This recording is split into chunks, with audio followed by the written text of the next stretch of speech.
Nkrumah over a period in the US and then in Britain recommended to the UGC and especially Power Grant about bringing Nkrumah down to. So the man, note the line, the man seriously, spontaneously funded the Nkrumah's passage to the Gold Coast.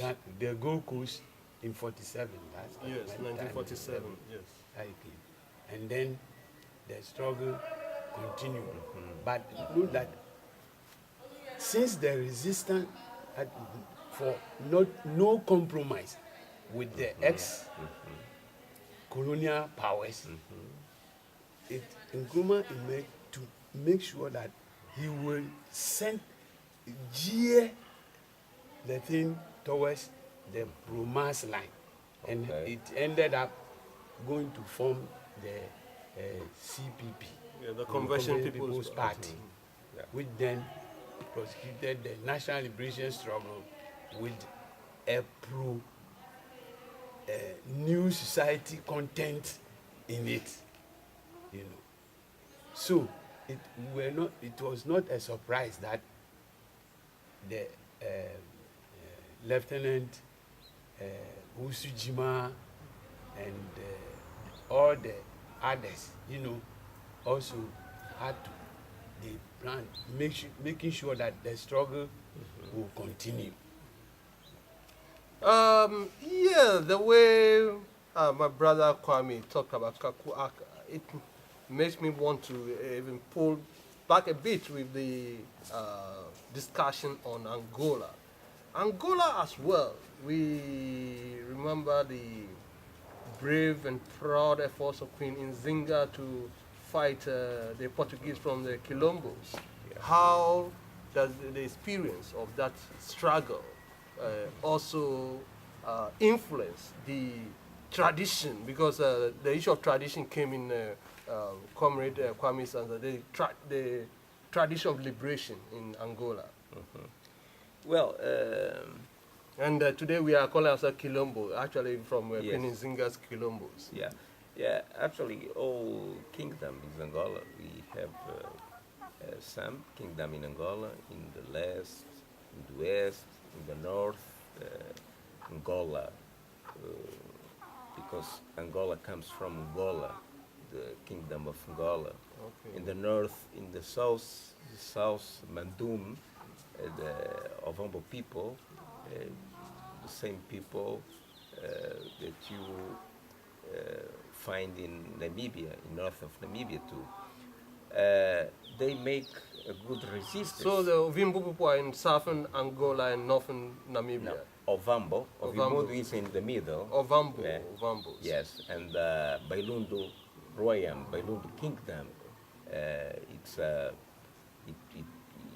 it remains nowadays the Bailundu Kingdom because the kind of resistance of Bailundu Kingdom is a cultural resistance.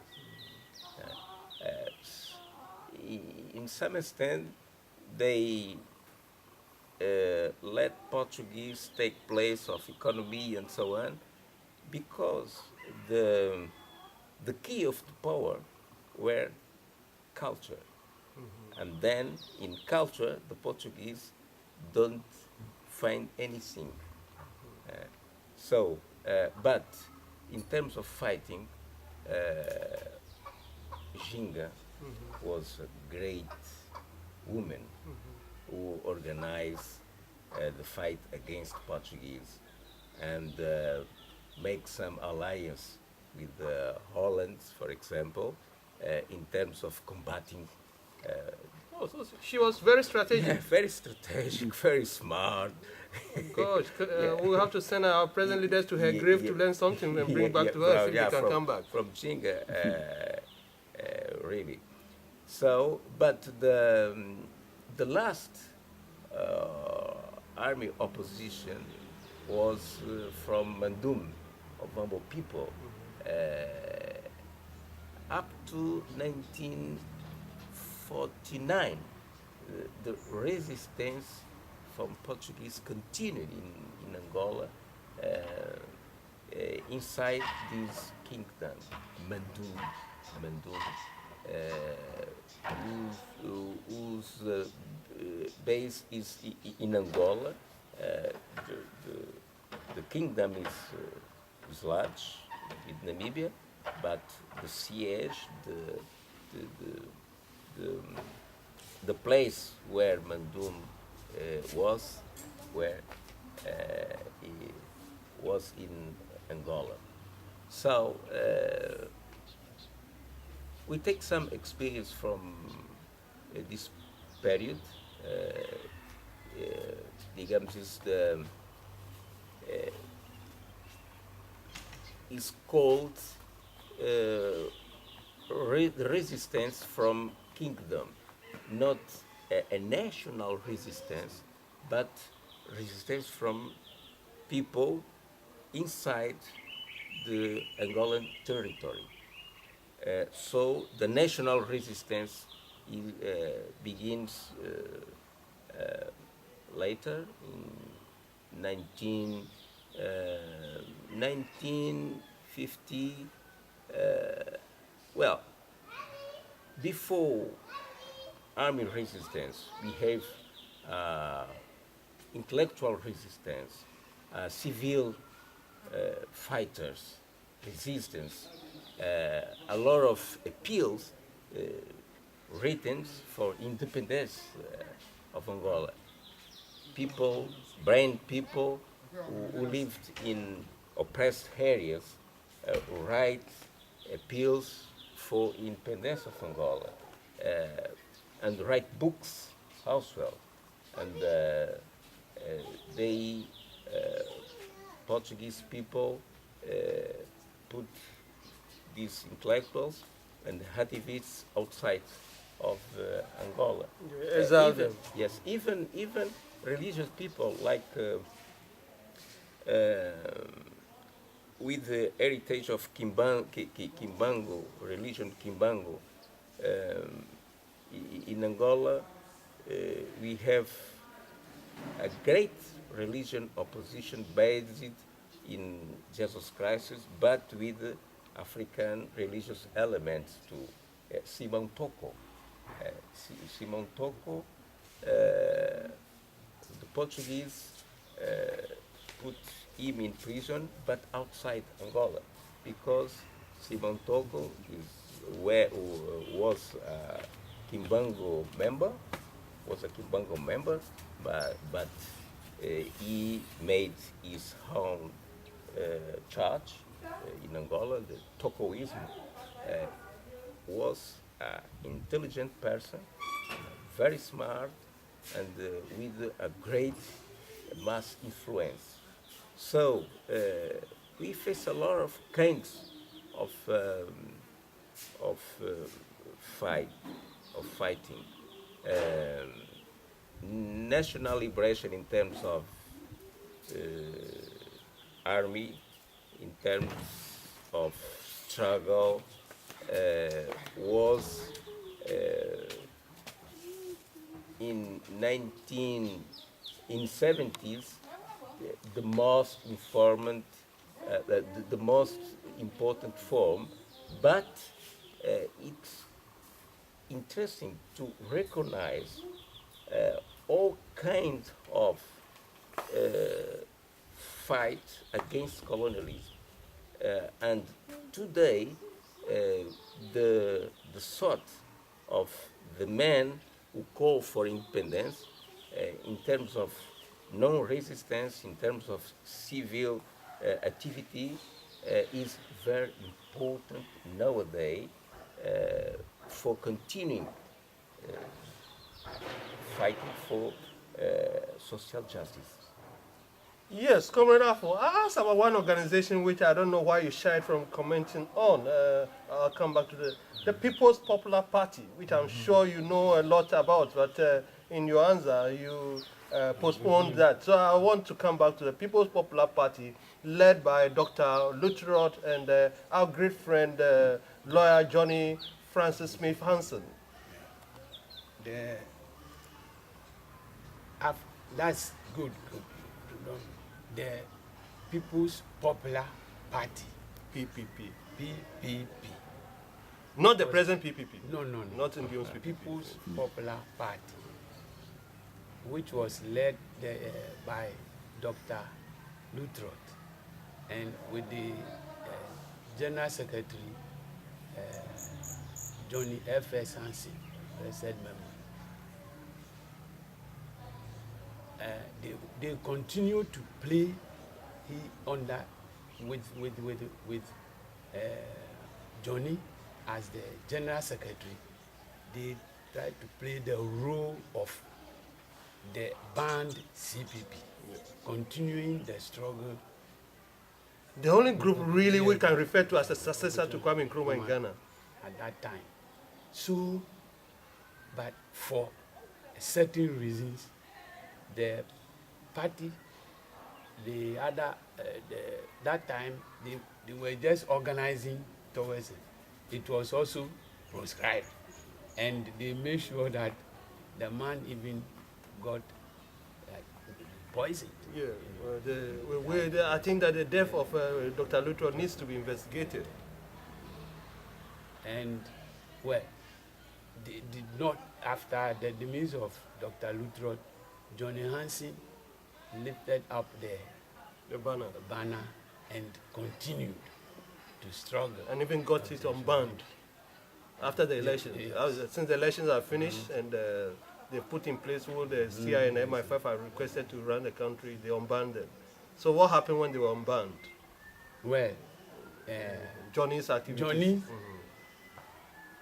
heaped up, piled more power into the campaigns, and at one point, even us, United had a rally at the Kwame Nkrumah circle and called for, and at the rally, he distributed Nkrumah's photographs. Which was a crime. It was a crime to possess the pictures at that time. And I know the Dr. Bouzier's party was then in power. What they did was to sit in parliament for, I think, 24 hours through the night and passed an act that anybody, it was a crime, criminal to have Nkrumah's effigy, and photograph anything about Nkrumah. But they still continue with the support under it with Mr. Kofi Ameko. He was outside then as the solitary ambassador of Nkrumah, coordinating events all around the world. This thing passed on, the baton passed on to the PDP to continue. I'll come back to that. You are still shying away from some facts, which I'll come back to soon. Brother Philomeno, can you tell us a bit about your experiences in the armed struggle as a coordinator of the popular committees in that struggle? Well, really the popular committees in Angola take the better form after 1974, when the coup d'etat in Portugal take place. We organize people, organize trade unions, organize people in terms of communities. For take the control of their life. These kind of committees, they discuss politics, but they discuss all kind of projects that authorities would implement on ground. It was a very, very important movement because it's a kind of democracy, but in base Grassroots. in grassroots, and play a very good role in terms of our independence, because the coup d'etat in Portugal didn't mean automatically the independence of our territory. Actually, Portugal would like create a federation among Portugal and their colonies and its colonies. So this kind of struggle, it was very, very important to determine the way for independence, combined with the army resistance in Angola. Yes, Comrade Afful, still on the Nkrumah legacy politics. We've talked a bit about the People's Popular Party, and we've talked about Achiampon's coming. What made your organization, which had gone boldly to the castle to meet Achiampon, decide now to be against Achiampon when he was bringing Unigov that he thought that could use to be advance the causes of masses beyond the sectarian and beyond partisan lines? And how did your organization participate in this? Well, we saw that with time, at Champon, there was in our statement, resolution which we submitted, there was this caveat about that so long as you go along the correct path, right, we will be seeking the interest of the masses. Exactly. That's what you mean by correct path. Yes. And along the line, we were seeing that it was towards the mass interest was not being kept. And so we had to step back. Meanwhile, there have been other people who felt that they could go along with it. And the political forces, balance of forces within the country was also changing. And at that time, Johnny F.S. Hansen was in. Johnny Hansen again? Yes. And they got together and a broad front was formed that the movement, People's Movement for Freedom and Justice was formed, so that it was a broad front opposition to military rule. Because aside from the fact that note that Nkrumah took a stand as far as military coups were concerned, he knew that the man was an advanced brain. So he had accepted about the military coups, not the army as an institution, said that they had no mandate, to rule. So when those things, especially when the leadership was not, committed to any mass line and wanted to, legitimize their. I remember Nkrumah saying that if the Nimere regime in Sudan was really progressive, they should hand over to a Sudanese Communist Party. So with this, we joined in and formed the opposition to ensure that the military will, that military dictatorship will not be fettered. They should possibly allow a constitutional, regime, that's a civilian regime, to operate, so that at least there will be, the field will be available for us to, and so that, then this interestingly, a lot of the Pan-African youth members, the movement, I mean, you see that a broad front has been formed, has emerged to that, and most of our people deeply and interesting. The one at that time, even one of the perpetrators of the coup, Colonel FIFA, happened to, represent a certain component of the movement for freedom and justice. Perpetrator of the 66 coup. Yes. Not the 72 coup. I mean, 66 coup. Yeah, I just wanted to be clear because we are talking about Champo. Okay. So, and interesting, some of us who were inside, and I had to even be bodyguards for the provocation, but because of the genuineness of the front, temporary, right? They acted in order not to leave the mobilization of the mass in the hands of a potential extreme right-wing group. Yes. So the popular committees really got together in the 1974. Were they a component part of the what do you call it, movement for the liberation of African people, MPLA?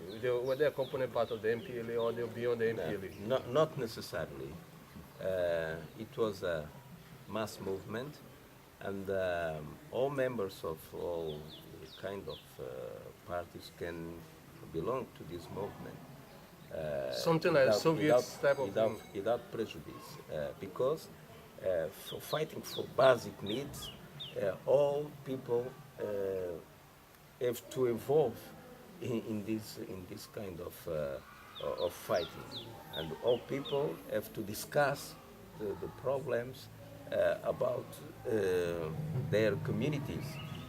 So the MPLA tried to manipulate this movement and change its character. To an MPA component? Yes, to an MPLA component. That definitely would cause a conflict. Yes. Because it changed the character.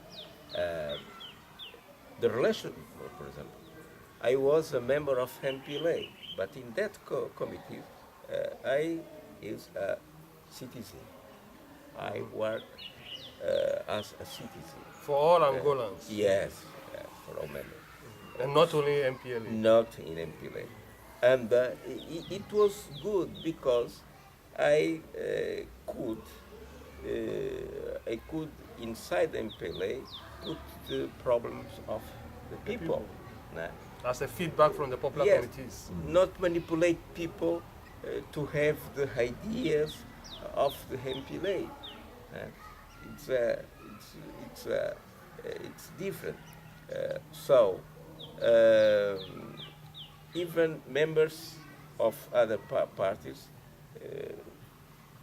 participate openly in this kind of organizations. Like trade unions, for example. In trade unions,